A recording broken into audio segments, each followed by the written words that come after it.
నల్గొండ జిల్లా వ్యాప్తంగా జరిగిన పలు అభివృద్ధి కార్యక్రమాలు, ముఖ్య సంఘటనలు, రాజకీయ అంశాలు, నేతల పర్యటన వివరాలు మొదలైన విషయాల గురించి మా ఆకాశవాణి ప్రతినిధి జి రామకృష్ణ అందిస్తున్న వివరాలు. జిల్లాలోని దామరచర్ల మండలం వీర్లపాలెం వద్ద నిర్మిస్తున్న యాదాద్రి థర్మల్ విద్యుత్ ఉత్పత్తి కేంద్రంలోని యూనిట్ 1 సింక్రనైజేషన్ కార్యక్రమాన్ని ఉప ముఖ్యమంత్రి భట్టి విక్రమార్క ప్రారంభించారు. జిల్లా మంత్రులు ఉత్తమ్ కుమార్ రెడ్డి, కోమటిరెడ్డి వెంకటరెడ్డిలతో కలిసి యాదాద్రి విద్యుత్ కేంద్ర నిర్మాణ పనులను ఉప ముఖ్యమంత్రి ఏరియల్ సర్వే ద్వారా పరిశీలించారు. అనంతరం అధికారులతో ఆయన సమావేశమయ్యారు. ఈ సందర్భంగా మాట్లాడుతూ 2025 మే నాటికి యాదాద్రి థర్మల్ విద్యుత్ ఉత్పత్తి కేంద్రం పూర్తి చేసి 4000 మెగావాట్ల విద్యుత్తును గ్రిడ్ కు అనుసంధానం చేస్తామని అన్నారు. రాష్ట్ర ప్రభుత్వం ప్రతిష్టాత్మకంగా చేపట్టిన సమగ్ర కుటుంబ సర్వే నల్గొండ జిల్లాలో తుది దశకు చేరుకుంది. జిల్లాలోని 33 మండలాల్లో 5,03,411 ఇండ్లను గుర్తించి ఇంటింటికి తిరిగి కుటుంబాల వివరాలను సేకరించారు. ఈ కార్యక్రమానికి అత్యంత ప్రాధాన్యతనిస్తూ జిల్లా కలెక్టర్ ఇలా త్రిపాఠితో పాటుగా ఇతర అధికారులు ఈ కార్యక్రమాన్ని పర్యవేక్షించారు. ఈ సందర్భంగా ప్రజలకు, సిబ్బందికి తగిన సూచనలు ఇస్తూ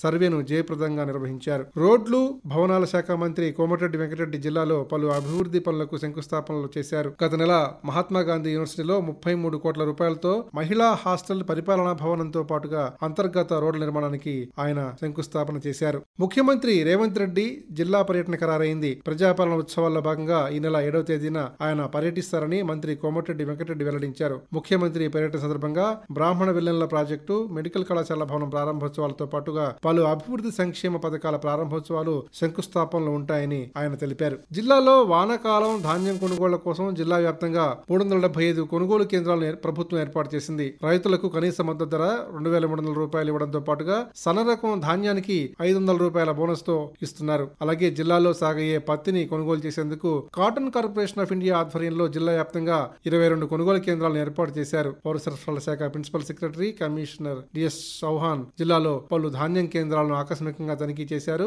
ధాన్యం కొనుగోలు చేసిన వెంటనే మిల్లులకు పంపడంతో పాటు సకాలంలో రైతులకు డబ్బులు చెల్లించాలని అధికారులను ఆదేశించారు. రాష్ట్ర వెనుకబడిన తరగతుల కమిషన్ చైర్మన్ నిరంజన్, కమిషన్ సభ్యులు గత నెల జిల్లాలో పర్యటించారు. జిల్లా కలెక్టరేట్ లో జరిగిన కార్యక్రమంలో యాదాద్రి, భువనగిరి, సూర్యాపేట, నల్గొండ జిల్లాల వ్యాప్తంగా ఉన్న బీసీ సంఘాల సభ్యులు వచ్చి కమిషన్ కు పలు సూచనలు, విజ్ఞాపనలు చేసి వినతి పత్రాలు సమర్పించారు. విద్యా వ్యవస్థలో సమగ్ర విధానాన్ని అభివృద్ధి చేసేందుకు తెలంగాణ ప్రభుత్వం రాష్ట్ర విద్యా కమిషన్ ఏర్పాటు చేసిందని ఆ కమిషన్ చైర్మన్ ఆకునూరి మురళి అన్నారు. జిల్లా కలెక్టరేట్ లో జరిగిన కార్యక్రమంలో విద్యా వ్యవస్థ మెరుగుపరచడం కోసం విద్యార్థి, ఉపాధ్యాయులతో పాటుగా తల్లిదండ్రులు, వివిధ వర్గాల నుంచి సలహాలు, సూచనలు స్వీకరించారు.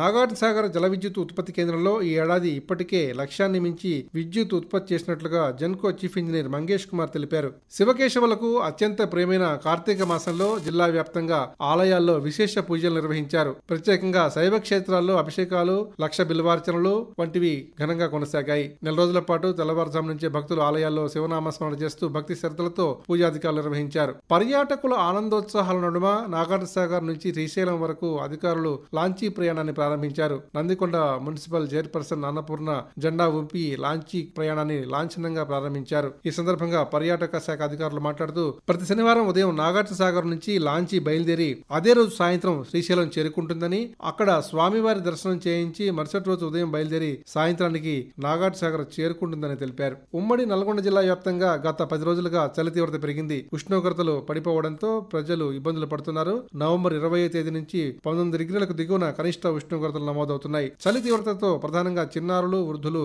అధికంగా అనారోగ్య సమస్యలు ఎదుర్కొంటున్నారు. ఉష్ణోగ్రతలు తగ్గడంతో ప్రజలకు అనారోగ్య సమస్యలు నానాటికి అధికమవుతున్నాయి. జిల్లా వ్యాప్తంగా సదర్ ఉత్సవాలు ఘనంగా నిర్వహించారు. దున్నపోతులను ఆడిస్తూ గొల్ల కురుమలు తమ సంప్రదాయ వేడుకలు జరుపుకున్నారు. మునుగోడు మండల కేంద్రంలో గొల్ల కురుమల బలగం ఆధ్వర్యంలో నిర్వహించిన సదర్ సమ్మేళనానికి మునుగోడు ఎమ్మెల్యే కోమటిరెడ్డి రాజగోపాల్ రెడ్డి ముఖ్య అతిథిగా హాజరయ్యారు. ఉత్సవాలను ప్రారంభించి ఆయన మాట్లాడుతూ సదర్ ఉత్సవాలను అధికారికంగా నిర్వహిస్తున్న ఘనత కాంగ్రెస్ ప్రభుత్వానిదేనని, గొల్ల కురుమలు అన్ని రంగాల్లో అభివృద్ధి చెందాలన్నదే తమ ప్రభుత్వ లక్ష్యమని ఆయన అన్నారు.